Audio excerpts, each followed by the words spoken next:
Are they doing things legally, not driving down Figueroa Corridor in a white van and trying to grab girls off the street? You can't do that. That's kidnapping.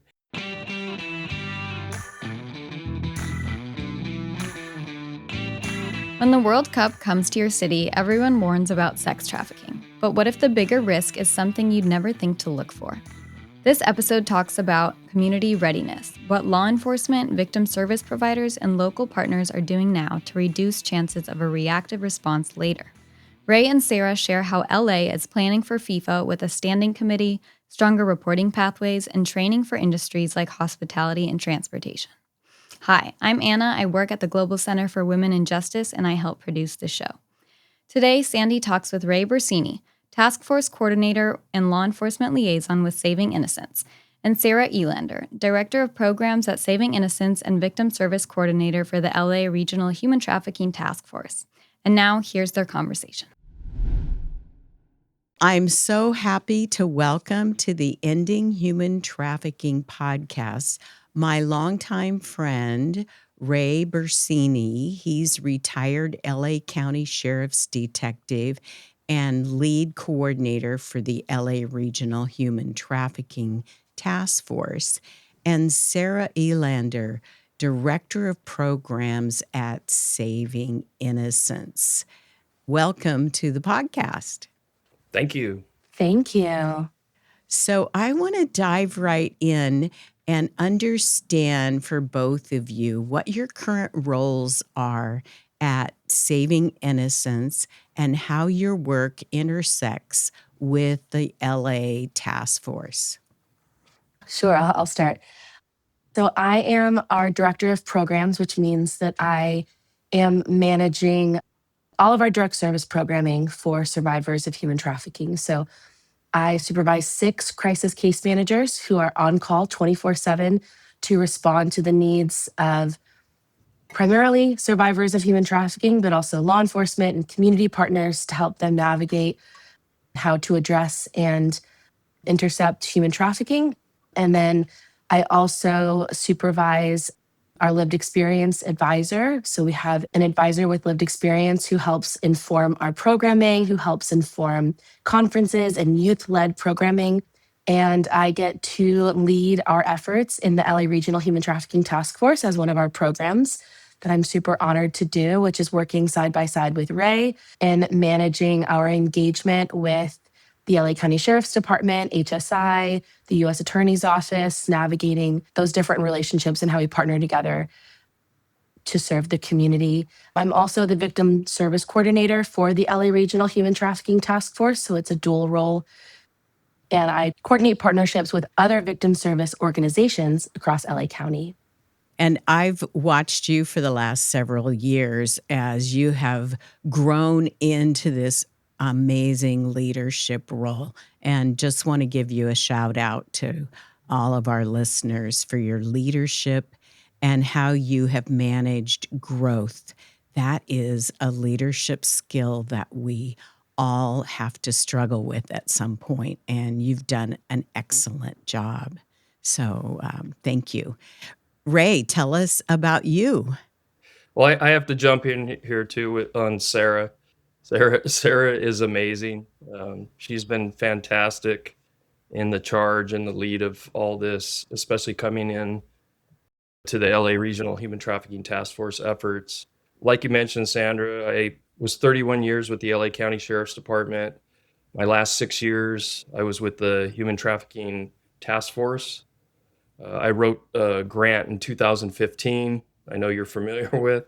And so it's been a journey, and I've learned a lot on the law enforcement side and really realized how important the victim services side of this all was, especially with these complicated, nuanced investigations, to have advocates and social workers and clinicians and, pretty much everybody outside of the criminal justice world.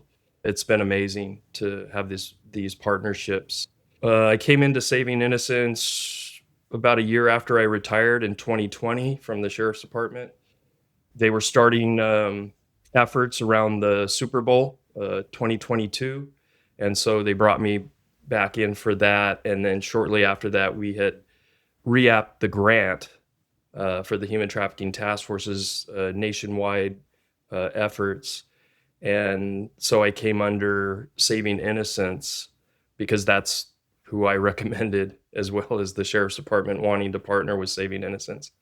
And so I've been with Saving Innocence since then.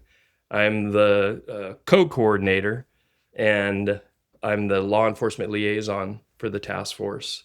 So kind of a Okay. hybrid, working between the victim services and government agencies, and being able to tap into all my partners from law enforcement. Ray, I know that about you. You are a hybrid, so we get a really good gas mileage working with you, and we appreciate you very, very much. And you just mentioned as you moved into a new role, it was Super Bowl time. Well, Los Angeles is getting ready to host global events like FIFA World Cup and LA 28 Olympics. What responsibilities or planning efforts have been central to your work recently? Yeah, so the LA Regional Human Trafficking Task Force last summer launched what we're calling the Sports and Major Events Committee. That has, I think, about 30 members right now, all from different government agencies, nonprofits, and different sectors to collaboratively address the storm that's coming to Los Angeles in terms of major events and sports. And so we are meeting every other week, and it is a collaborative effort with law enforcement, all levels of law enforcement, victim services, media and public awareness. The National Human Trafficking Hotline is a member, really kind of collaboratively addressing the issue, not just for FIFA. And so, last summer we started to get invitations to the host committees for these major events, LA 28 and FIFA World Cup, and recognizing that those communities are incredibly important, and we have kind of incorporated those parties into what we're doing. But we recognize that they are individualized events. LA 28 is planning for LA 28. FIFA World Cup is planning for FIFA World Cup, and we want to be at the table for all of those things. But we can't continue to recreate the wheel every time an event comes into town. And so we had this idea to come up with a committee that could be a legacy protocol, a legacy community that could go from event to event, major sports to conventions to other things that the city and the county of LA could rely on. And so we brought in all of our major partners and the city of LA, the board of supervisors, the LA County Sports and Entertainment Commission, all of the host committee contractors that have been kind of managing some of the human trafficking and human rights campaigns, really to bring everyone together and say, what do we need to do to address this issue, so that we can have something that our community can rely on, and that we can have a coordinated response that is collaborative, that is in partnership with all of the right entities, and that we make an impact. And so that's what we've been working on. The World Cup is coming like a storm. I keep calling it a storm, but it feels like it's going to be a storm. It's an international event, so we're trying to prepare for it. How is law enforcement preparing, Ray? Yeah, law enforcement, they're at it. I mean, we just came off of a big operation, Reclaim Rebuild, that Sandie, that we do every year. It was very successful. And so as the sheriff and the DA and the other chiefs had said, all of them had said, the work doesn't end after the big, annual January Human Trafficking Awareness Month event, that it continues.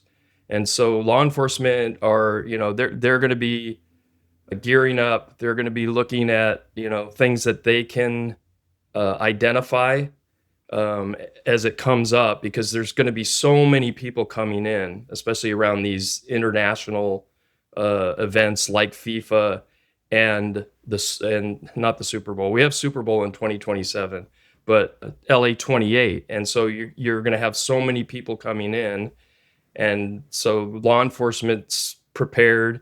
They're dealing with Emergency Operations Bureau out of the Sheriff's Department, so that they can look at the security issues. And so some of the PDs, the police departments like Inglewood PD, Pasadena PD, specifically for the SoFi Stadium and Rose Bowl, they're going to be focused on security in and around the event. And then they bring in a lot of agencies to be able to um, add to their efforts as far as the security piece. So they're really relying on everybody else. And when we talked about the coordination piece, the LA Regional Human Trafficking Task Force operates with 55 agencies in its day-to-day, having communications across, each sector and each agency and nonprofit. And so, and as you know, Sandie, because Vanguard did an amazing job for action research, which was important because building this over the last 10 years has been important to us knowing what our barriers were, what the challenges are, what the gaps in services were. And so now we're up against these big major sporting events, and you get not just the 55 agencies plus the other people that want to get involved, volunteerism, all that kind of stuff.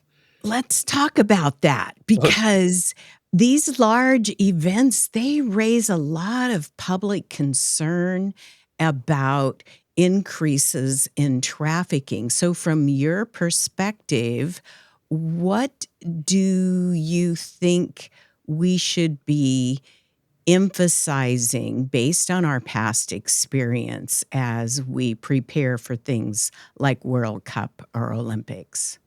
Yeah, and real quick, can we address data real quick? Can Sarah Sure. just address the data issue on what the research shows with the limited amount of research and data I that love we data. have You right guys are now? Yeah, yeah, exactly. making me really happy. Yeah, I mean, we did a research landscape analysis early on to try to determine what does the data say? Like what, we see the campaigns every year, Super Bowl, where it's like the largest human trafficking event of the year, or, major sporting events, like increases, quadruple sex trafficking, in the host city or whatever.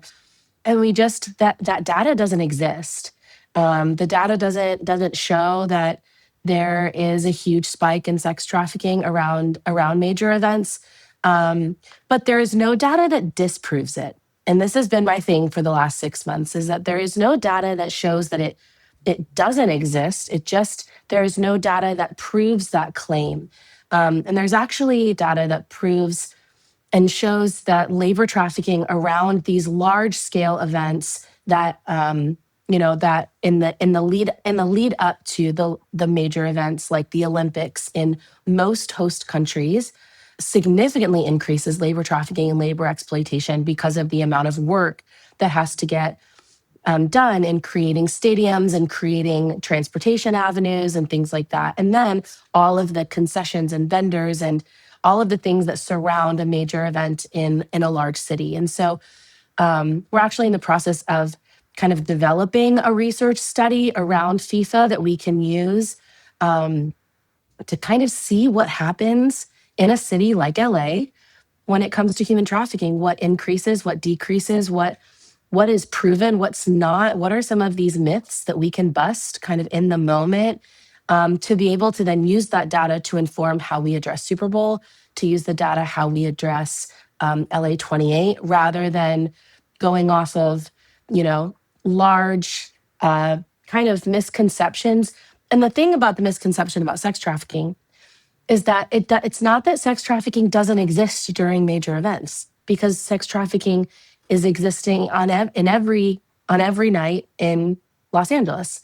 And so it exists, so it will be present, there's just not a significant enough increase to say that major events and sporting events are the major drivers of sex trafficking, specifically human trafficking generally.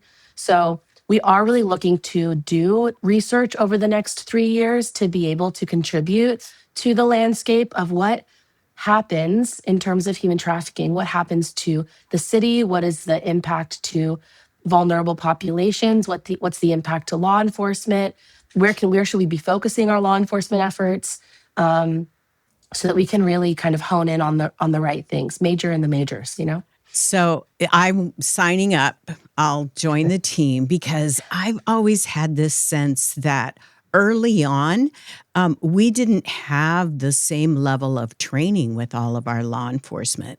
And so it was happening and no one was identifying it. But now it is a much more identifiable exploitation. And I love that you mentioned the labor trafficking aspect of that. I've already been talking to our Western Regional Bureau of Labor Representative Paul Chang about that. And there's great concern about people on construction sites and in the hospitality industry. So, Ray, what does preparation look like from a law enforcement and intelligence coordination perspective? Yeah, so I think it's looking at vulnerabilities. We're now realizing that there are more labor trafficking cases that you don't know what you don't know. You don't see it. So a lot of times people are just like, oh, labor trafficking, what is it? Does it exist? How come there's not very many cases nationwide? And it is a nationwide phenomenon, but the stats on it, as far as trafficking arrests and prosecutions, are very, very low compared to commercial sex trafficking. And so it's really looking at the vulnerabilities. Certain, like you mentioned, construction, hospitality's huge right now.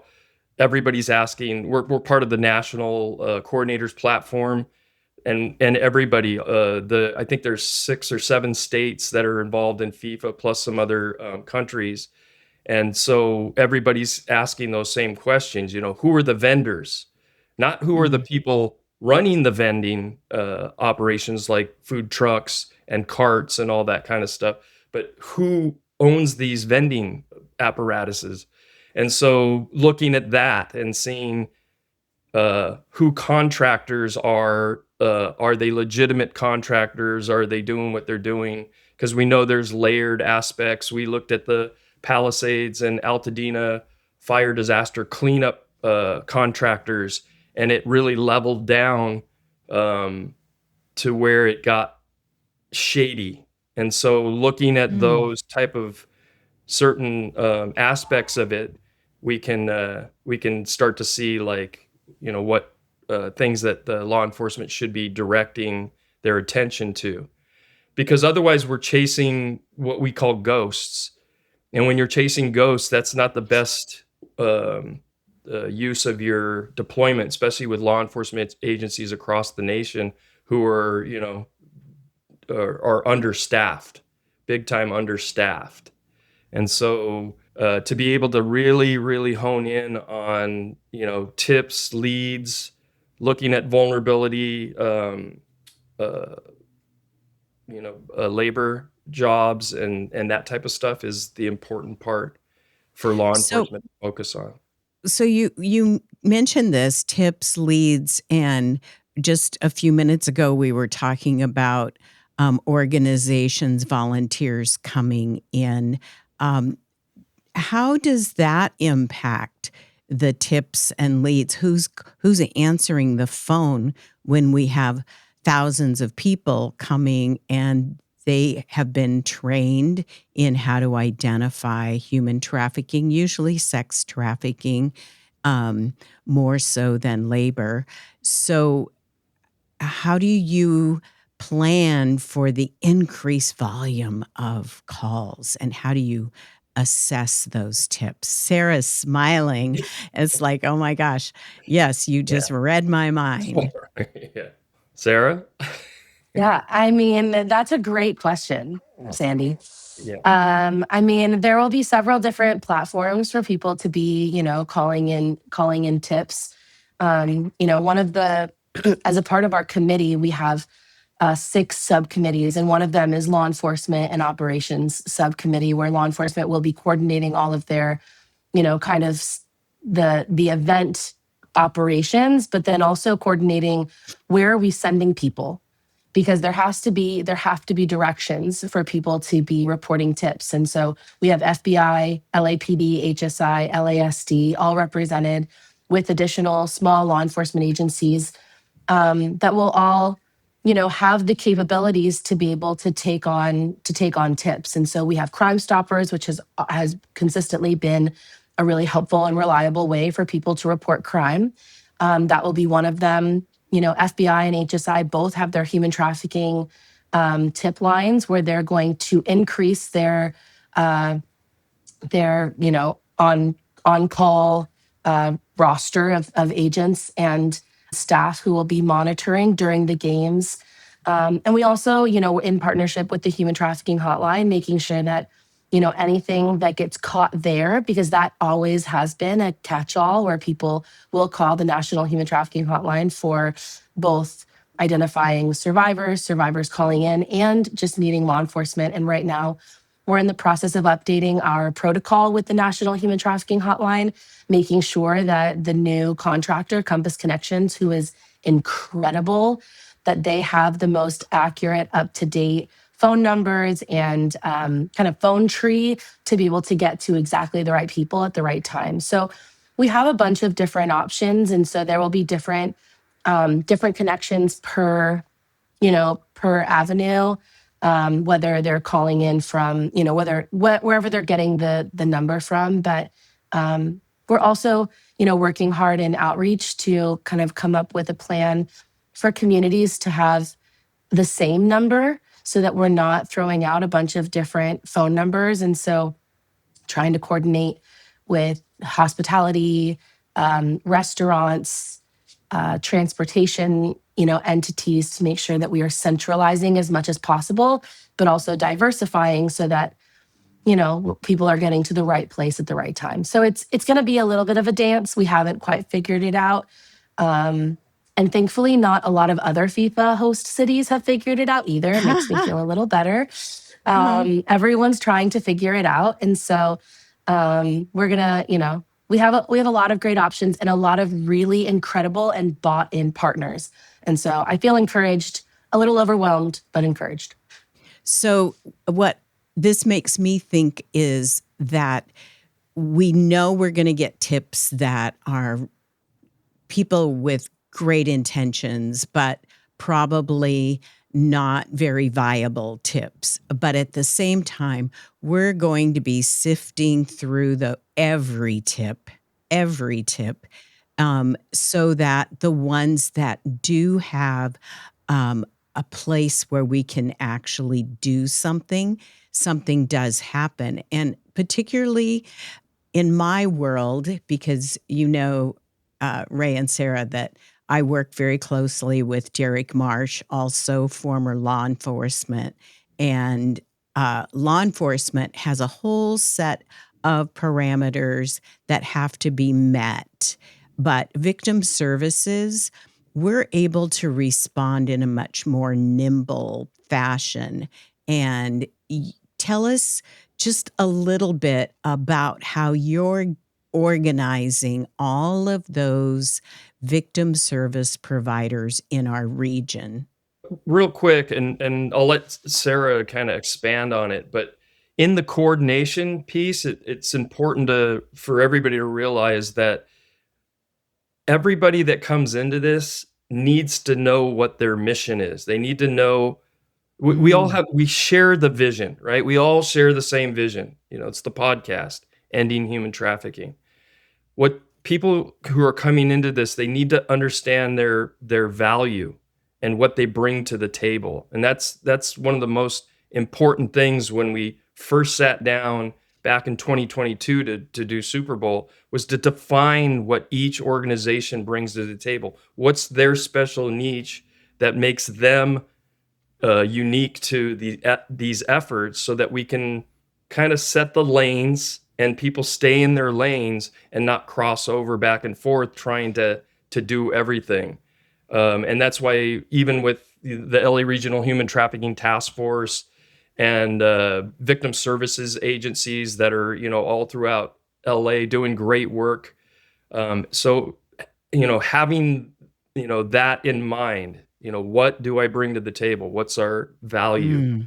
Mm. And how can we contribute to what, everybody's doing without being redundant, overlapping? And that's somewhat important when outside agencies come in from other states to drop into these big events. They need to come and provide their mission and what they bring to the table. How do they do that, Ray? How do they do that?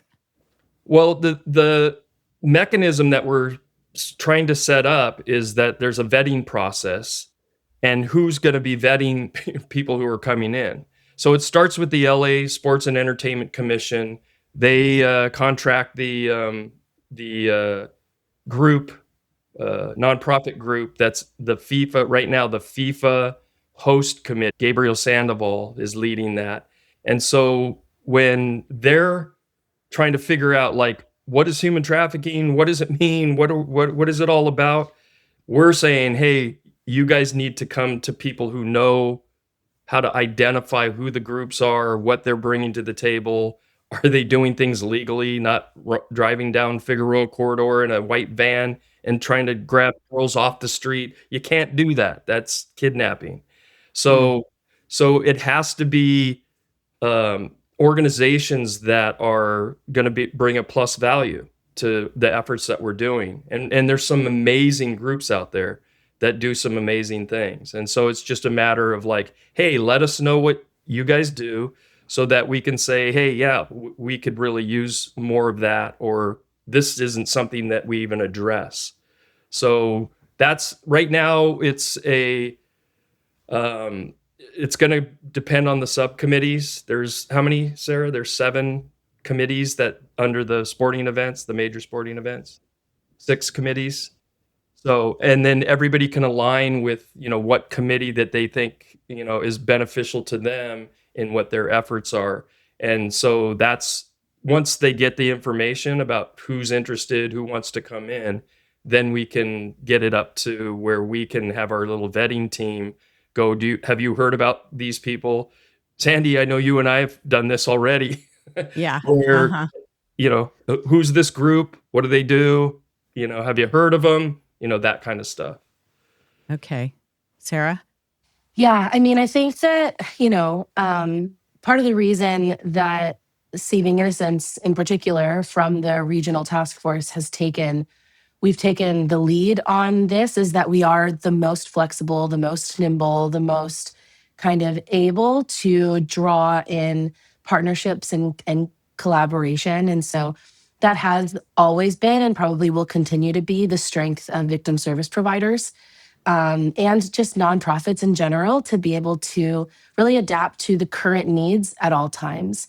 And so we've really leaned into that, but also on the different side of the same coin is that being that flexible and adaptable often makes providers feel a little unreliable because they're, to law enforcement.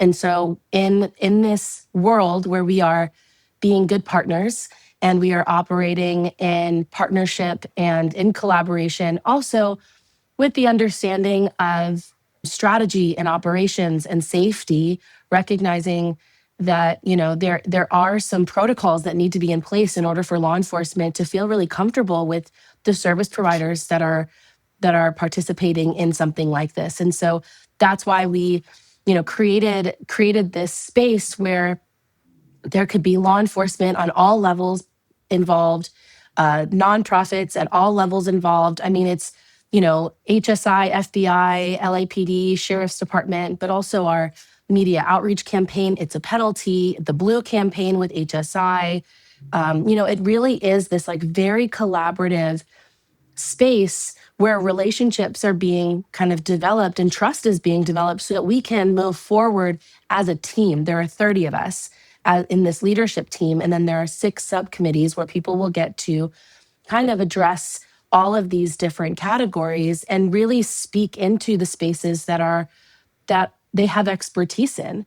But also, there are law enforcement agencies that have an opinion about the media, the public awareness campaign, and what is said and what's done. And there are, NGOs that have input to the law enforcement operations. And so really being able to cross over and say, I might not be the expert, but I have an opinion, and really listening to that. And so I think that, creating a space that is collaborative but trusted, Mm. which often in these spaces, because we're operating on crisis response, mistakes are made. We always have a different opinion, like law enforcement is solely focused on one thing and victim service is solely focused on another thing. And so my biggest encouragement in our regional task force is how much both cross collaboration and like significant consideration there is for each other and the priorities of each agency.